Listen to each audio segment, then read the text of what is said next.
નમસ્કાર, હું રાજ. આપ જોઈ રહ્યા છો સ્પાર્ક ટુડે ન્યૂઝ. દાહોદમાં સ્થાનિક સ્વરાજ્યની ચૂંટણીને લઈને રાજકીય માહોલ ગરમાયો છે.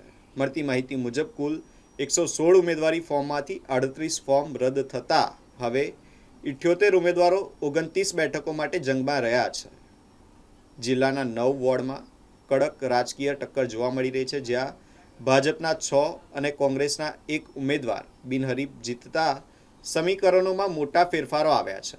હવે બાકીની બેઠકો માટે ભાજપ અને કોંગ્રેસ આમને સામને છે, જ્યારે આમ આદમી પાર્ટી અને અપક્ષ ઉમેદવારો સાથે ત્રિપાખીયો મહાસંગ્રામ જામવાનો છે. દાહોદ નગરપાલિકા સામાન્ય ચૂંટણી 2026 અંતર્ગત માન્ય અમાન્ય ફોર્મની સંખ્યા 116 હતી, જે પૈકી આજની વાત કરીએ તો બિનહરીફ ચૂંટાયેલા જે સભ્યો છે તે પૈકી ભાજપના કુલ 6 સભ્યો છે અને કોંગ્રેસમાં કુલ 1 સભ્ય છે.